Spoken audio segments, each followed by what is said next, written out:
Kelanchal times, हर खबर पर हमारी नजर। नमस्कार, बहुत बहुत स्वागत है आप सभी का केलांचल टाइम्स में। मैं हूं आपके साथ मानसी त्यागी। रुख करते हैं इस वक्त की सुपरफास्ट खबरों की ओर। गाजा में अभी 203 इजरायली बंधक शामिल हैं। 302 सैनिकों की मौत हो चुकी है। इजराइल हमास के बीच जारी जंग में अब तक 306 इजरायली सैनिकों की मौत हो चुकी है। इजराइल डिफेंस फोर्स के प्रवक्ता डैनियल हंगारी ने गुरुवार को कहा कि गाजा ने हमास में कम से कम 203 लोगों को बंधक बनाकर रखा हुआ है और इसकी सूचना बंधकों के परिवार को दे दी गई है।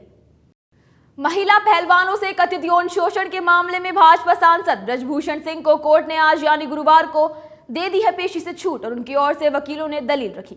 ब्रजभूषण सिंह के वकील ने कहा, अगर अनजान शख्स किसी को गले लगता है तो ये समझ में आता है कि नीयत सही नहीं थी, लेकिन जहां पर एक खेल का इवेंट चल रहा और वहां खिलाड़ी एक दूसरे को गले लगाते हो तो यहाँ कौन सी गलत बात है। टीम इंडिया के वर्ल्ड कप 2023 से बुरी खबर। ऑलराउंडर और तेज गेंदबाज हार्दिक पांड्या का एंकल चोटिल हुआ। वे अब बांग्लादेश के खिलाफ पूरे मुकाबले में नहीं कर सकेंगे गेंदबाजी। बीसीसीआई ने इसके बाद पांड्या का स्कैन कराने का लिया फैसला। स्कैन के बाद ही पांड्या की चोट के बारे में चलेगा पता। हार्दिक पांड्या टीम इंडिया के बड़े खिलाड़ियों में से एक हैं। इजराइल पर हमला, मारकाट और 100 से अधिक नागरिकों को बंधक बनाने वाले आतंकी संगठन हमास को लेकर दुनिया भर में कयास लगाए जा रहे हैं। हमास के लड़ाकों ने इजरायली सीमा में घुसने के लिए बाकायदा एक ट्रेनिंग ली और कई बार इसका किया था अभ्यास। लड़ाकों ने सीमा पर बनी चौकियों, फेंसिंग और मजबूत सुरक्षा घेरों को तोड़ डाला था।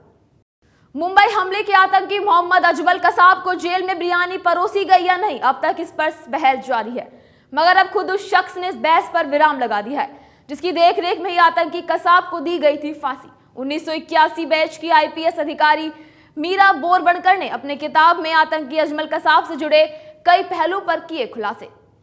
अपने दाहिने पैर में फ्रैक्चर के कारण कैरन जनो ने ट्राइब ऑफ नोवा संगीत समारोह में जाने से खुद को किया अलग और अपना टिकट दिया था बेच, लेकिन हमास के उग्रवादियों द्वारा पार्टी को हत्या का मैदान बनाने से एक सप्ताह पहले उसे एक और टिकट खरीद लिया था। 24 वर्षीय फ्रांसीसी इजरायली हवाई अड्डा कर्मचारी जिसे यात्रा करना पसंद था, पता चला था कि उसके दोस्तों का एक समूह उनमें से एक के अमेरिकी जाने का जश्न मनाने जा रहा था। बिहार के उप मुख्यमंत्री तेजस्वी यादव ने बीजेपी पर बोला हमला और कहा कि बिहार भाजपा में अलग अलग गुट है, इनकी आपस में ही तनातनी है, उन्हें खुद नहीं मालूम चल रहा कि यहाँ कौन होगा बीजेपी का नेता। विजय सिन्हा जी का अलग गुट है, एक सम्राट चौधरी का अलग गुट है, यहाँ तक कि पीएम मोदी का भी एक अलग गुट है।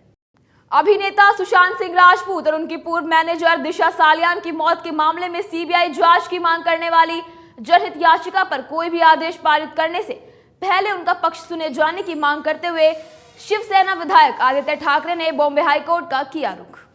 मध्य प्रदेश में 17 नवंबर को विधानसभा चुनाव वोट डाले हैं, जबकि वोटों की गिनती 3 दिसंबर को होगी। सभी के मन में यह सवाल है कि क्या शिवराज सिंह चौहान एक बार फिर बीजेपी का लहराएंगे परचम या कमलनाथ की सरपरस्ती में कांग्रेस पिछले चुनावों जैसा दिखाएगी कमान। टाइगर श्रॉफ इन दिनों गणपत के आगमन का कर रहे हैं इंतजार, जो कल 20 अक्टूबर को बड़े पर्दे पर होगी रिलीज। इसी बीच टाइगर ने उनके लिए दिया सरप्राइज। सिंघम अगेन के निर्माताओं ने सिंघम सीरीज के सीक्वल से टाइगर के कैरेक्टर का फर्स्ट लुक कर दिया है जारी। तमाम ऐसी बड़ी खबरों के लिए और सुपरफास्ट खबरों के लिए देखते रहिए केलांचल टाइम्स। केलांचल टाइम्स, हर खबर पर हमारी नजर।